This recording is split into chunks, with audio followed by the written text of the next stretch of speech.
good? It's your boy Young Diesel. I'm here with Mike at the Loft Studio, Quincy, Massachusetts.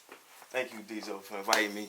Yes, thank you. Thank you. This is the Loft Studio. I'm Mike. I'm the studio owner. Devil crying in his henny, still the angels tell me smile. Facing 3 to 5, 2 blicks, I'm going to trial. Blessings to my baby mother, giving me a child. Stack money, taking losses, still I re-up with a pile. Gotta think before you speak, don't let them words come foul. Niggas bullshitting lonely, better off throwing in the towel. While I'm Dollaz, though I roll up, start squeezing at the crowd. Anywhere a nigga at, 10 toes going down.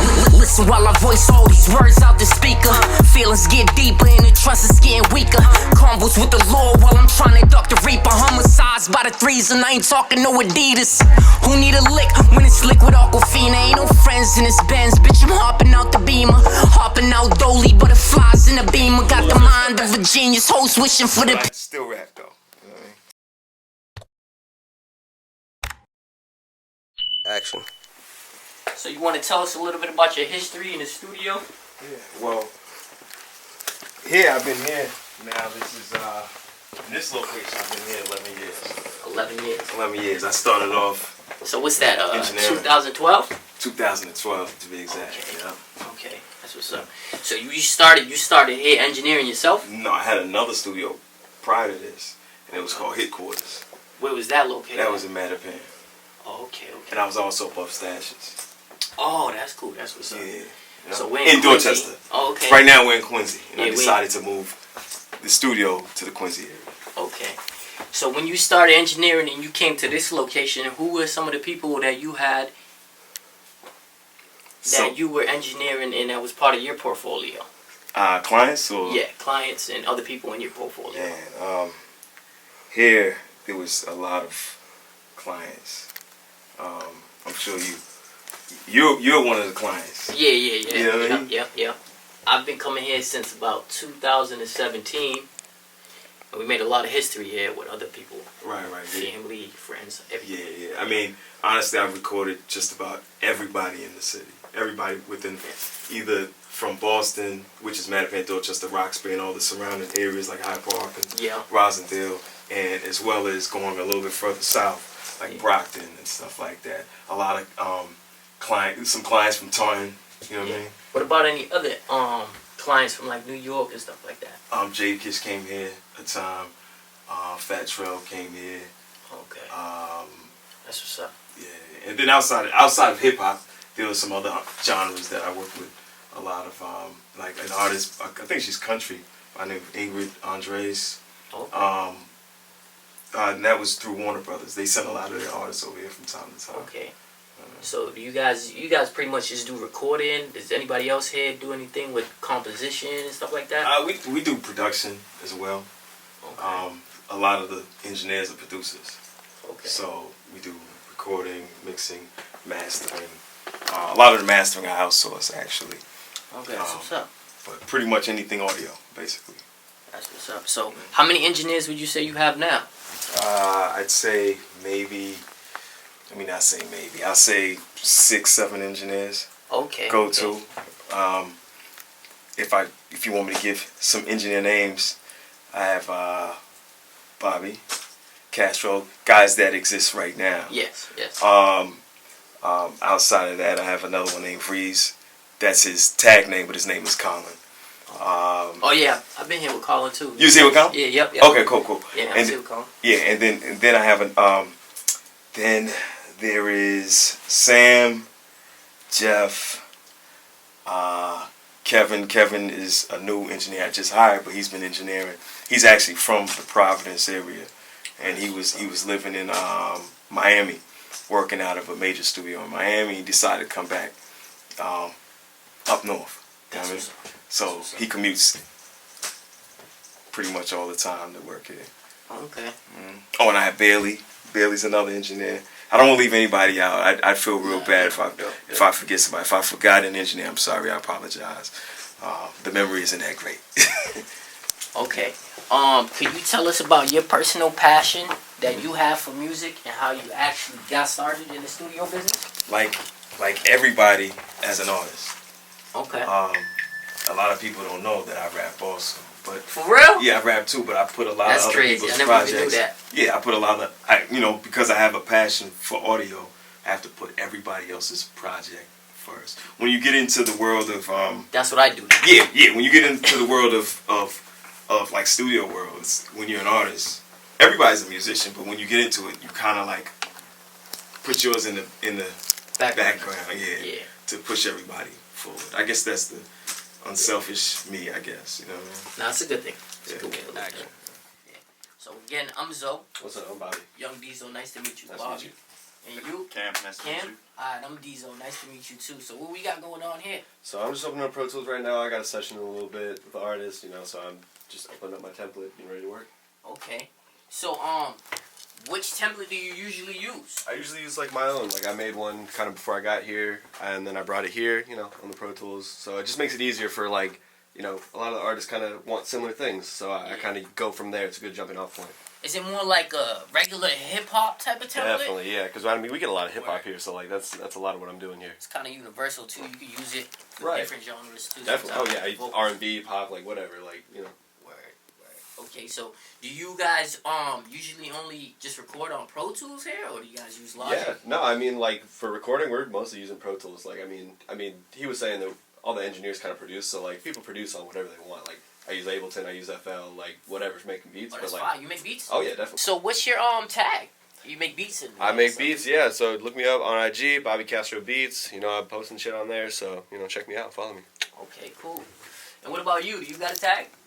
Yeah, I actually make my own music too. I'm newly an intern here, so I'm helping him with the session. But I'm Spez, S-P-E-Z on all platforms. I make my own music, and I'm hoping to be an engineer here pretty soon. Good luck. Yes, There's sir. a lot Thank of opportunity here. Appreciate it, absolutely.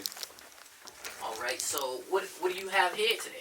So right now I'm working with an artist named CT. So Okay. he's about to come in here probably in the next like 5 minutes or so. So I'm just kind of finding his folder, creating the session, just general stuff I do when it's the start of the session. Okay. So that's how you cook up. Cool. How long have you been engineering for? Engineering, I've only been doing for like 3 years because I started like producing. Like as I said, that's kind of how I got into this game. So I've only really been like recording, engineering, mixing for like 3, and I've only really worked here for like a little less than a year. So Okay. yeah. Have you dove into mastering at all? I mean, we all master here, but we don't like master. You know what I'm saying? Because Yeah. that's a whole other art. So we have somebody that we outsourced a lot of our mastering to, like I think Mike was saying. But cool. yeah, I definitely try my hand at it, but it's not like Okay. not my main thing. Cool. So before I get into it with Mike again, Mm-hmm. and you, what do you usually feel more comfortable with, digital or analog gear?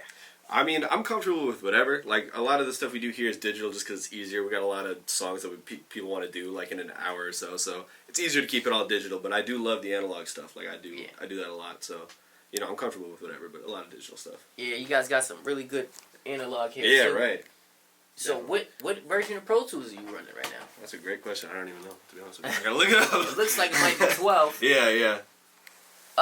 2020. 2029? Yeah. Is that 9? No, that's just the version. 2029.1. Yeah, I think this is 12. I think it is. Yeah. But yeah, so can you tell us a little bit Yeah, how I'll you walk you through. format? All right, yeah. So right here we got my template. So I'm gonna just kind of walk you through a little bit of that. So a lot of artists come in with like YouTube beats or beats they have. So I just generally keep a little track for the beat. I got a little high pass filter because they like their underwater effect. We got a record track right here. It makes it easier because then I can just kind of drag it into playlist real quick. I got a bunch of. What do you use for tune? I use Metatune. We have like Waves Tune and Auto Tune or whatever, but this is just what we're using right now. Word. So yeah, we're using that. I got a bunch of vocal tracks right here that I can basically just drag from the recording track, and it's already routed to like my buses and all that. So we kind of got that already set up in the template. So which CLA2 are you using? I'm just using the Waves one right now, just because that's what like I'm most familiar with. Like, You wanna pull it up, right? Yeah, definitely. So Sure, I'm gonna work with. Okay. yeah. I know a lot of engineers like to have like a lot of plugins on each individual track, but that's not That's really. a good one to have. Yeah, like I like to just keep it simple. I'll have a compressor and then I'll do the rest on the bus. So All right, great. yeah. So we got like main vocals here on the left. And we got like the in and outs, the ad libs, telephone effects, verb. We got the octave, low octave, double, and then we got my buses right here. So if you want, I could walk you through plugins and whatever I use there. So I start off with like a SSL channel strip, you know, it gives it some nice color. I got the effect rack for some saturation. De-esser, of course, gotta have it. I got a bunch of EQs. Since this was made, I've like streamlined it a little bit because I got a bunch of EQs basically like doing the same stuff. I use this thing, Smooth Operator. It's kind of similar to Soothe 2, if you know anything about that. It's just nice. It gives it a nice little shape on the voice. Yeah, it's a good one. Yeah. Then my multi-band, gotta have that because it's, you know, multi-band sounds nice. Then right now I'm using a 76 on the very end of it, just to like, you know what I mean? Yeah, kind of just like give it that nice finish. It's my favorite. Right. So then, you know, kind of similar stuff for backgrounds and the regular vocals. I compress the backgrounds a little bit more, just, you know, that's kind of standard, I feel like. So pretty much just all waves. Pretty much, yeah, just because that's what I'm familiar with, like, because at my home studio I don't have like the UAD stuff, because you know, it's a bag to get that, so you know, that's just, I'm making do with what I got. But yeah, you know, then I got my sends and stuff, my delays, my reverbs down here, and yeah, awesome. Master plugins right there. So do you want to take us through the rest of the analog here? Yeah, basically. So here's our Apollo, you know, the interface, you gotta have that. Right below it, it's our 500 series rack, so it's got a bunch of preamps. We got the Neve, and then we got the SSL one. Kind of choose whichever one you want. Right now, I think I'm running the SSL one. Get my shadow out of that. I can get the Neve. Yeah, it's got Neve, SSL, both fantastic. Gives a nice sheen to the vocals. Gotta have it. And then right here's Central Station, so it's the you know, headphones and stuff like that. So talkback, all that stuff's routed through there, and you know, talk to the clients in the booth, make sure they can hear themselves. Here we have B. James's MPC. Yes, MPC 1. The legendary. Right. I haven't even seen this here. That's awesome. Yeah. And y'all have the direct chords. That's actually kind of fire. Right. Yeah. Yeah, so, honestly, the MPC, that's goated. So, which mic do you guys usually use? I know Mike has a lot of mics. Yeah, definitely. But, so usually it's the Telefunken one that we got in there. Oh, you guys got the Telefunken? Telefunken, yeah. That it's lit. Sounds nice. Which Telefunken is it? TF39. Okay, so where do you guys run that through? Well, we run it basically, you know, through here, and then that goes to Apollo. Yeah, Apollo, and then like preamps, and then Apollo into here. So you're good to go. You Yeah, got your Neve, your SSL with the Apollo, and all your wave plugs in. And the distressor. And the distressor on the other side, you know. Oh, you got the distress over there. Yeah, that's. So what about the C24? Do you ever dive into this? Yeah, we use that from time to time. A lot of the times though, like. It's basically a if you want to use it type thing, because it's just basically a mirror of what you're looking at in Pro Tools. So it's whichever's faster. It's nice though to like be able to like physically pull the faders up and down, you know, like especially when it moves, when it's all right. Yeah, when the automation and all that, like you know, it's just fun. You know, it's fun to use that. Yeah. So besides that, what else do we have here? So over here, we got the distressor. That's a really nice piece of gear. I think it sounds really good on like 808s and stuff. That gives it some nice body. You can use it on vocals too. It's really a universal kind of piece of gear. So you know, then we got some like power stuff for the speakers and all that. So the distressor looks distressed. It is. You know. So, at your home studio, what do you usually use for monitors? The monitors I use Atom Audio T7. So how do you feel about these Cali monitors? Oh, I like them. I mean, obviously, I like the bigger ones because they, you know, bigger sounds better, right?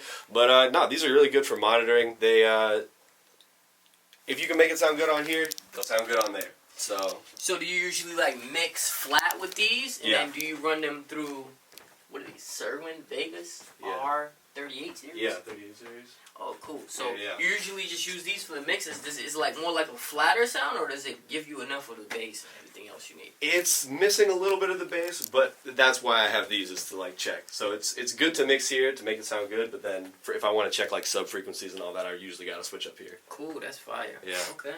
All right then. Thanks. Thank you. Have a good one. Yeah, you too. Appreciate you. Yeah, for sure. So Mike, we got you again here. Yeah. Can you tell us about the control room, the dimensions and?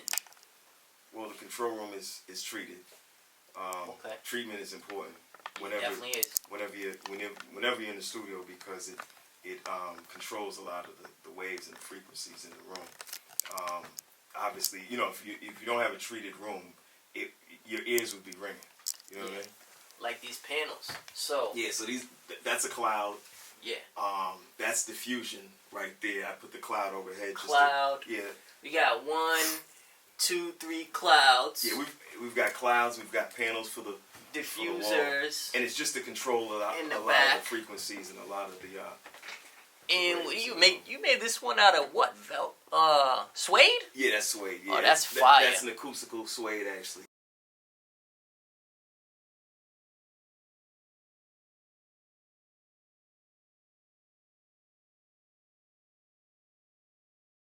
Where did you get that fabric from? I ordered it online. I just don't remember the name of the company, but I can tell you at a later date. But I did order online. I mean, this acoustical fabric, if you just Google acoustical fabric, you'll find different options of different companies that's selling off for acoustical fabric that is, flame retardant as well, because you also need that. You know what I mean? I make them custom myself. Yeah. Or if you don't want to spend the money for the acoustical fabric, you can go to any fabric store and find something, a breathable fabric. As long as you can hold it up to a light or breathe through it, it'll work. You know what I mean? Yeah. And you just pretty much just fill it with insulation. I use rock wool. Rock wool is a more dense material. The more basic. They call it rock soul. Yeah. You can order that stuff at like Home Depot or Lowe's as well. Yeah. There you go. So, what can you tell us about these monitors you got here? So these monitors, I had this at my previous studio. It was named Headquarters. Yeah. They just traveled with me everywhere I went. How old they take a beat. These? So I've had these probably themselves for about a good 15 years. Oh, they're still bumping. Yeah. And I like them because they're heavy. You know, they are. They really, I mean, it, in studio world, it was the thing at that time. You know, now you have different brands that are out there that, Sir Vega, this is Sir Vega, so it's a classic. It's more vintage, it gets a more classic feel. Yeah, but you get a great sound. Sir Vega, Series 38? Yeah, but you get a great sound. Where did you get them from? Man, I got those on Craigslist. Oh, that's fine. I got lucky. Do you remember how much you paid for them? I don't remember, but it was probably. Well, you came up though. I definitely came up. Yeah, because those things stunk. I never knew they were that old. Yeah, because if I have them recloned, if I look for these same subs, the subs on these may cost probably about $2,000 or $3,000. Yeah, because they're more vintage. Yeah, well, no, they were always expensive. Yeah, damn. I just got lucky. You know what I mean? So how much do you think those go for now? Or before? Now, if you were to find these, honestly, probably around $4,000 maybe. Probably. A pair or each? For the pair. Oh, that's. Yeah. I mean, that is bad.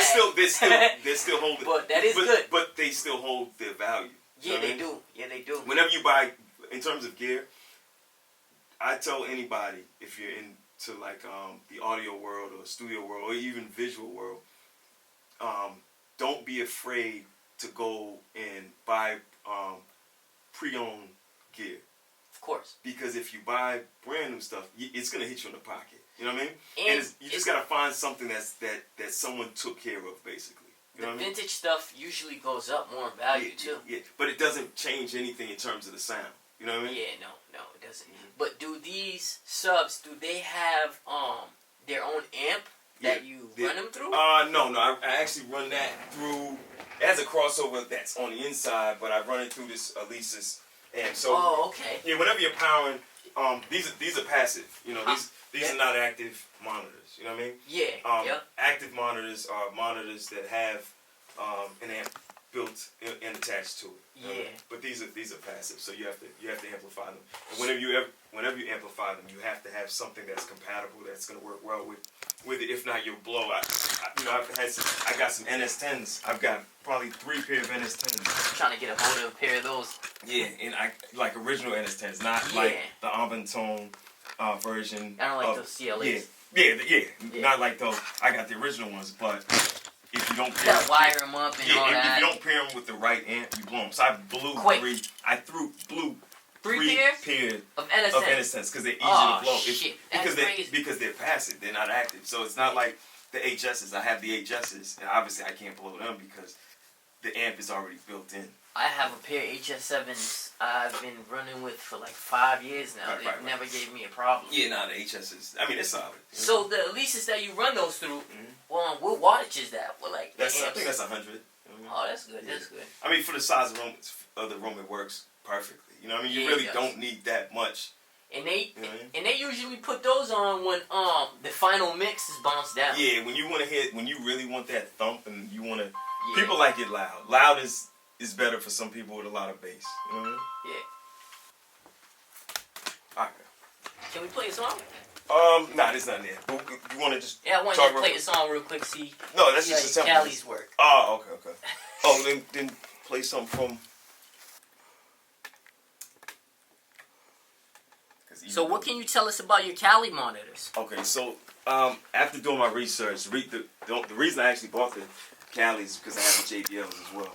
Oh, for real? And the Calis are actually, from my research and doing my homework, they are from some of the employees that worked at JBL.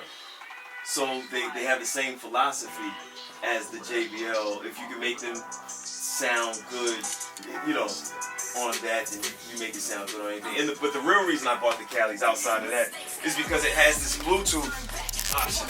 And I believe it might be one of the only or first monitors in the audio recording world that has a Bluetooth feature. That has a Bluetooth. And that comes with the subwoofer? No, the sub. Oh, that was the JBL right there. No. Yeah. So you just hooked the JBL sub up with the Calis. Yeah, but those are not. I don't think those are JBLs though. No, this is a JBL. Hold on one second.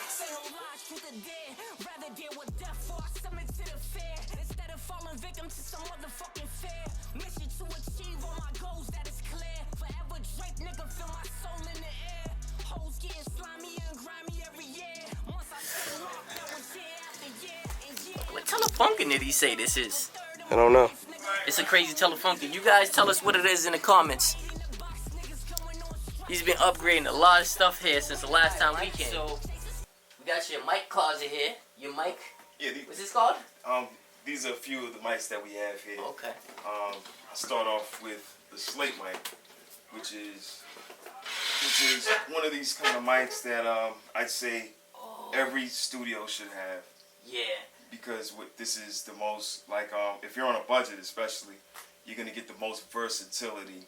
That's exactly the word I was going to say. It's versatile. Because you could make that compatible with the Slate plugins and the Wave plugins. And actually with this microphone, you have access to using... So let me correct you. Probably 10... Let me correct you. 100 other mics, They're right? emulations of a lot of the mics here. Mm-hmm. And I'll be honest. There's an emulation. I wanted to save the U87 for last, but there's an emulation of the U87.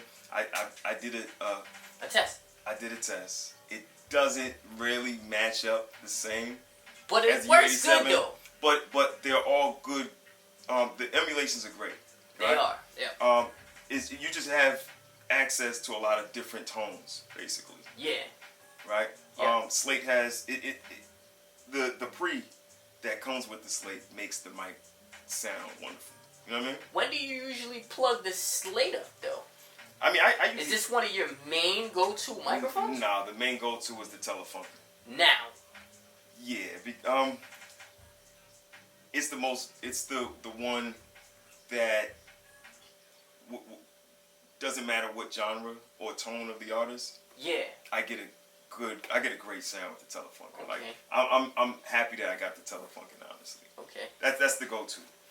This used to be the go-to, right? I don't think I've ever used this You here. did use this. Definitely. Oh, I did? You definitely used this. Okay. Yeah. I remember we were using the Newman before. You used the TLM 103. I got rid of that. And then you went and personally got us the U87. Right. But I'll save that for last. Yeah.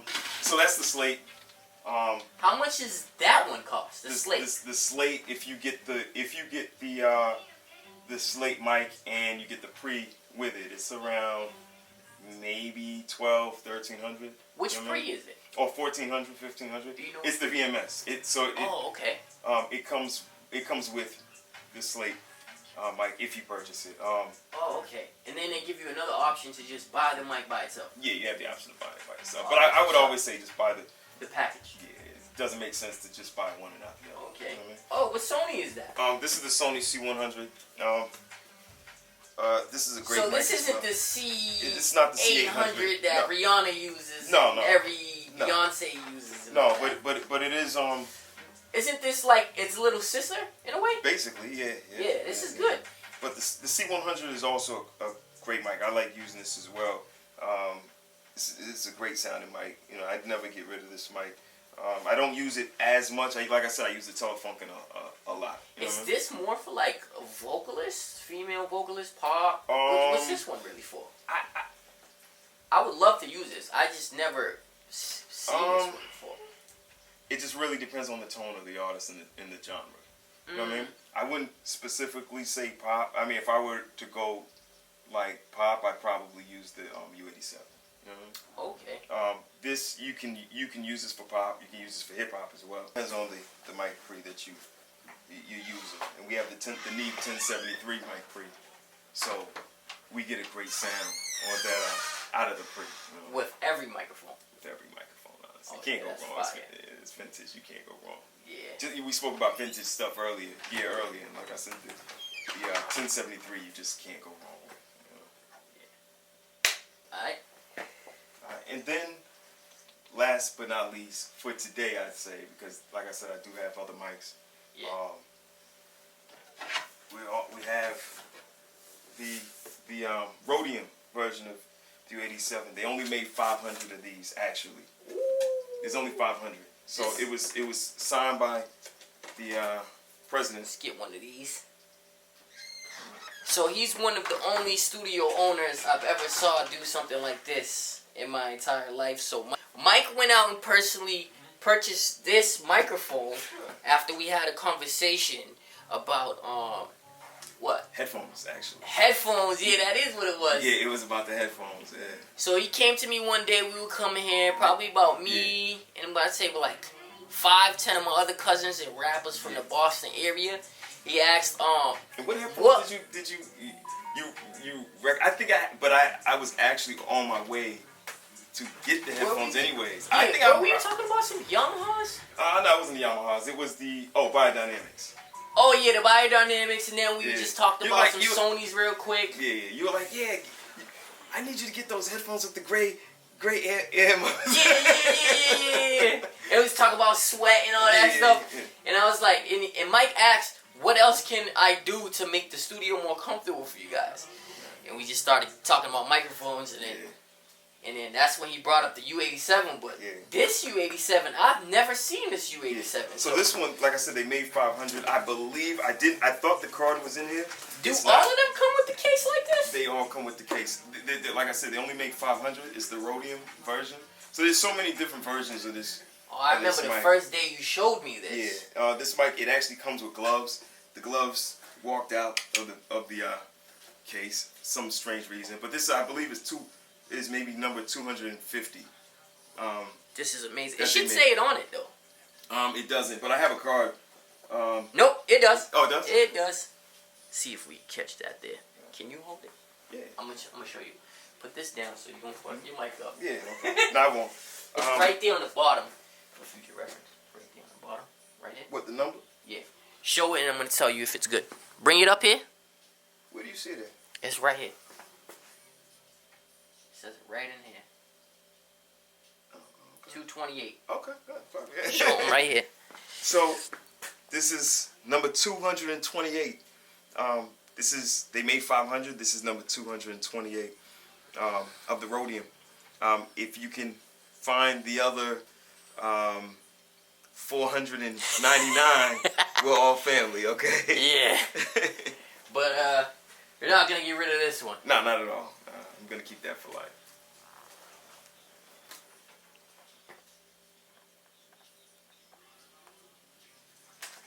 And if you would like to know, Dzo just showed me that you can find, for the other Rhodium owners, you can find the number right here. On the bottom? On the bottom where the XLR goes in at. So it says 228 out of 500.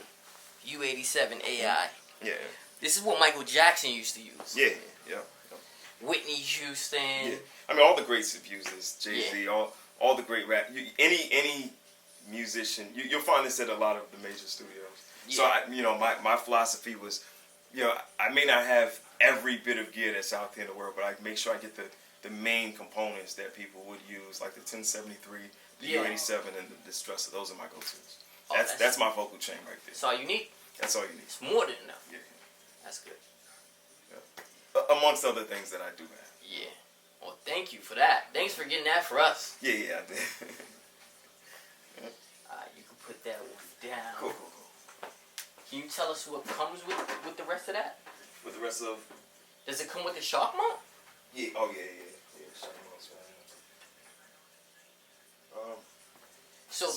So this came as a package deal. Yeah. This one came with the shock mount too? Yeah, it comes with the shock mount.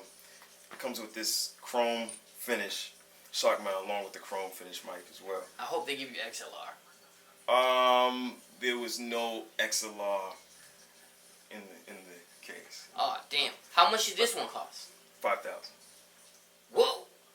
It's worth it though. Yeah. This is like the Bentley of microphones, basically. Yeah, it is. Yeah, it is. So besides that, what can you tell us about the hourly rates here? The rate here currently, 60 an hour is the rate. Rates do 60? 60 an hour. Yeah. Oh, that's what's up. Yeah, rates. Yeah. I try to be competitive, but I'm not in the business of killing anybody's pockets. But we still got to work at a. Yeah, that's showing a lot of love there though. Yeah. That's really good. But it's 60 an hour. We do also offer block rates. So if you do like 6 or more hours, the rate does go down. And rates could fluctuate from time to time as well. I've had the rates as low at one time at 45 an hour. I think when you maybe a little bit before you came, it was 45. We bought. Actually, no. When you were coming, the rates were 45. Yeah, and then when I was with my cousin from Loud Inc. Well, what's up, Will? We used to get 10-hour blocks. Yeah, I remember. He used to give us 10-hour blocks. Right. But he used to bless us with the 10-hour blocks for like $4.52, right? The 10-hour was $3.50, I believe, or something like that. Okay, that's good. How much would you do a 10-hour block for now? $5.20. Oh, that's good. That's good. So what comes with you get the engineer and whatever, your time, basically. The engineer and the time of tracking, mixing, things of that nature. Basic mixing. Yeah. What about mastering? Mastering, I outsource that. Okay. Yeah, I outsource that. You did say that. Yeah, there's a mastering engineer by the name of Dave. Hey, Dave. What's up, Dave? He was a professor at Berkeley, actually. Yeah. And he does a lot of label work. So he does all the mastering for the clients that are releasing bigger projects. Okay, that's what's up. So when you outsource it, how much is usually the mastering service cost? It's $100 flat fee. That's what it is presently. Could change depending on Kind of looking out there too. Yeah. Because usually when you get a song mastered, it's not something that you're just gonna listen to. Yeah, and I would always tell any artists out there, if you're listening, mastering should really only be done by a mastering engineer. Try to stay away from getting your songs mastered in a recording facility. Really just focus on getting them mastered in the mastering lab. And that's what we do. We outsource it, so we just act as like the liaison to pretty much make it all happen. Don't never play yourself. Nah, because a lot of engineers will say, "Yeah, I mastered your song," because they threw ozone and those plugins on you. And then there was a time, and I'll tell you this story. There was a record a client did, and I kept telling the client, "Hey, man, go get the song mastered, And he had a buzz locally at the time on with the record. Yeah. And I kept telling him, "Listen, I can get it mastered professionally." He's like, "No, I'm just gonna master it in the studio." And then I think I was in Rhode Island one time in a nightclub, and I heard the song. The song was great. But then when I heard it in the nightclub, I knew it was. It was booty. I'm not gonna say it was booty. What I would say is if you're not a mastering engineer, you don't know how to manage the low end and things like that. So it was Pro Tools doesn't allow you to push the records that hard without distortion. It doesn't. So what happened was the engineer boosted everything, put some ozone on it. It sounded great until you got to the club, and that's the difference between a mastering engineer and a mix engineer. Okay. You know what I mean? Yeah. They don't mix. Sometimes mix engineers don't realize how much they're actually destroying your record, and in most cases they'll hack it. In most cases, you're not even saving any money because you're paying by the hour for someone to do the same work that someone else can do for a flat fee. They got other websites out there too now that you can just run it through the master, and that's what I usually do. Yeah, sometimes they do. I've never used them, so I don't know how well they are. I've seen a lot of them. You know what I mean? And I don't know. You don't really know who's on the other side. Yeah. And what they're doing. But for my main singles now and the projects where I really work on something that has to go out there like that, where it's gonna be a single, and we're really trying to promote, we do have to go get it mastered. Yeah, get it mastered. But what I would always say to any artist, if you're out there and you're trying to figure out if the person can master your song or not, like really professionally, ask them if they can encode the ISRC code, if they can embed it into your record. If they can't embed the ISRC code, then stay away from it. That was gold. That was gold.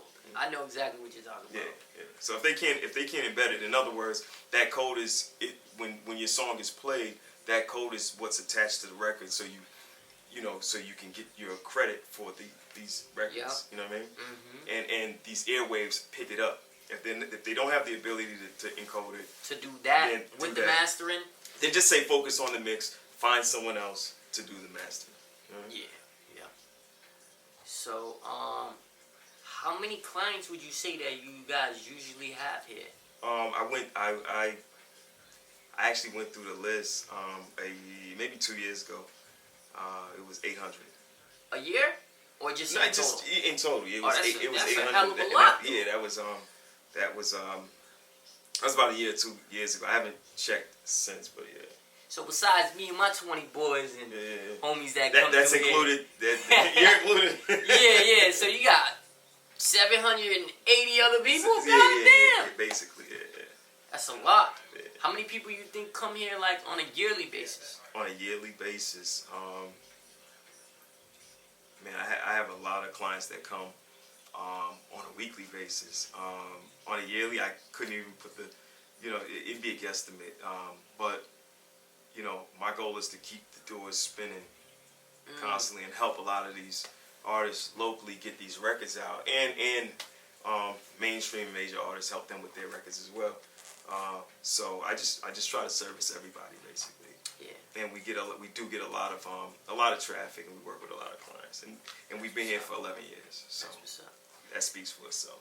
Has there ever been a time where one of the artists has surprised you with one of the projects that they've created? Like the traction, or how big the song Tons of artists. Yeah, definitely. There's so many artists that I can name that have spent or invested into their project.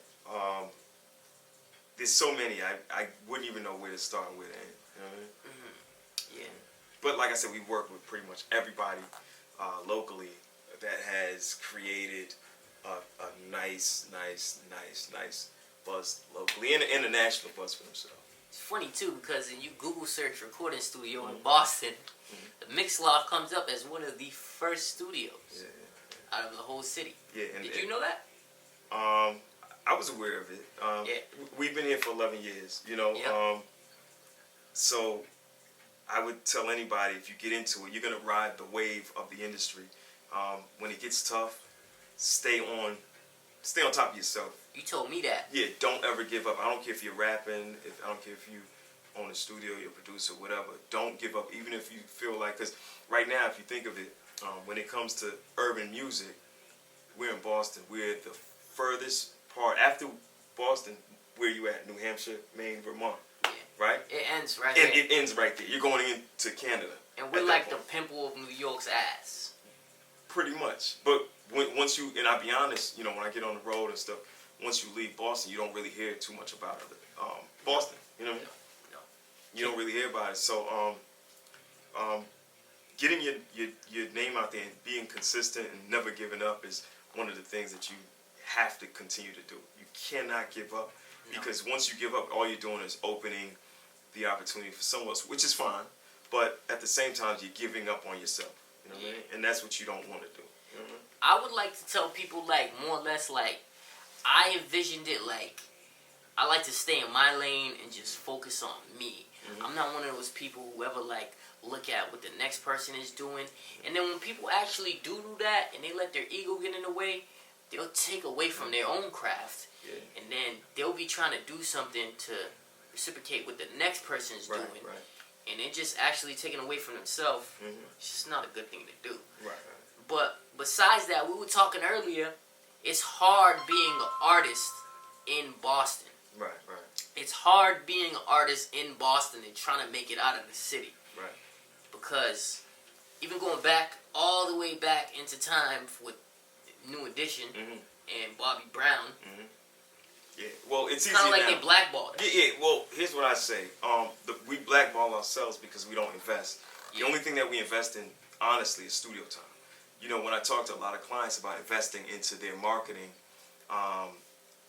you know, and their promotions, they then don't want to spend the money on that, but they want to spend all this money on studio time.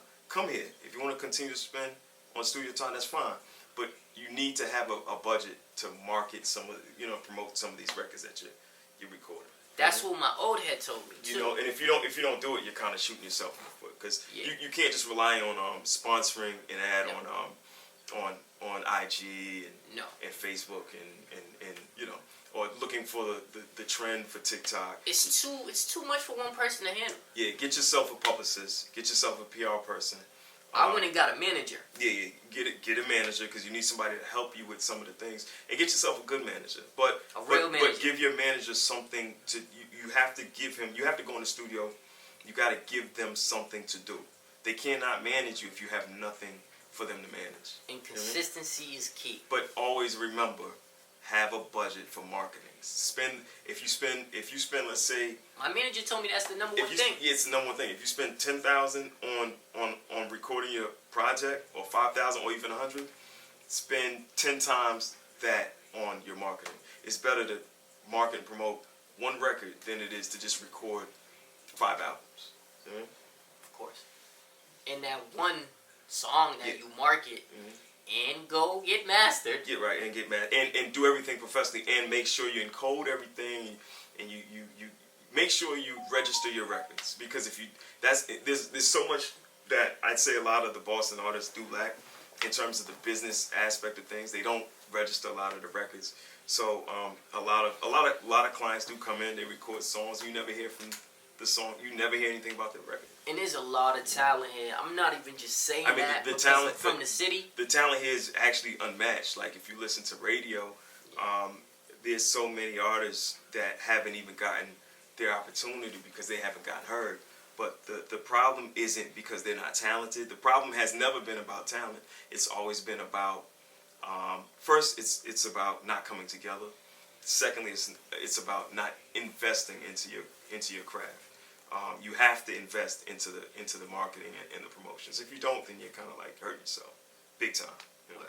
Every time you take an L. Yeah, every time I took a loss, it really just made me learn. It educated me on what I didn't know. Some people learn from books, and some people learn from experiences. And I learned from that experience on how to become stronger and better at what I do. So like I said before, no shade, no hate, all love. Who would you say is some of your favorite artists within the city? Top 3, top 5? Some of my favorite. There's actually, there's an artist that I've been listening to. There's a few that I've been listening to. There's this kid, I don't know him at all, but I follow him, and he's not even like, he doesn't really have a huge buzz, I'd say. But I don't even really know his name. Though. But his name is like Twigs or something, 2 Twigs. So I just see him on social media. Oh, okay. And he's like a brawler dude, but I've been watching. You hearing us, bro? I actually first caught one of his freestyles or whatever. It was I think it was something he was doing with 8-Bus one time. Okay. And then after that, he's nice too. Yeah. Who? 8Bus. Yeah, they're he's nice. too. Yeah, but then I followed him and his more recent stuff, and I'm like, there's a lot of people that I check for this stuff. Oh, there's also a kid by the name of this kid. I think he's from Heath Street, I believe. Oh, okay. I just don't remember his name, but he's nice. Trotty Y Jizzle. Trotty Y Jizzle. Yeah. He's walked up that kid. Oh yeah, he I like his energy. You know what I'm saying? Yeah. He can really spit when we went to yard and stuff like that. He used to just walk around and he'd do a lot of freestyling all day, boo boo. And he always want to tell me he want to rap with some of my friends and stuff like that. He to me he has like, he's I real like Meek Mill. I like Meek Mill a lot. Yeah, so he has like that Meek Mill energy. You know what I mean? Yeah. Where he just is active. But more like on a drill type of scene. Yeah, on a drill scene. Yeah. It's funny because I've been seeing him and watching him too. Mm-hmm. But he's consistent. And then there's the other kid, the Shooterz. I don't know his name. Oh yeah, they got a really good movement. Yeah, I love their Shooterz movement. Music Group. I love their movement. They started the drill. They started the drill scene in Boston. Actually, that whole squad. Actually, I watched a lot of them. 8Zip. Yeah. 8Zip. There's another one that they. What was the main dude? There's one that I saw the other day. The main dude. Yeah, locked up or is he? 8Zip. No, but you know what? And I like to shout out the other kid. There's another one and they got a chick too. Yeah, they got a female that raps and she's nice too. There's another rapper that I saw recently because I follow everybody within the city, and I would love for a lot of you guys from whatever area you live in to come together because it put a lot of your issues aside and focus on the music. Or just leave that shit alone and grow as a person. Yeah, because you can't bring that into business. This is business at the end of the day. You know what I mean? But I love all of these guys that I check for, and then there's a lot of other artists out there. There's an artist that actually came to the studio that I like a lot. His name is Side Law, I believe. I'm not really sure where he's from. That sounds like a mean name right there. He can rap. He's a lyricist, huh? He's a lyricist. He got a fire name. Yeah, he can rap. There's so many. I mean, Massachusetts as a whole is flooded with artists. You know what I mean?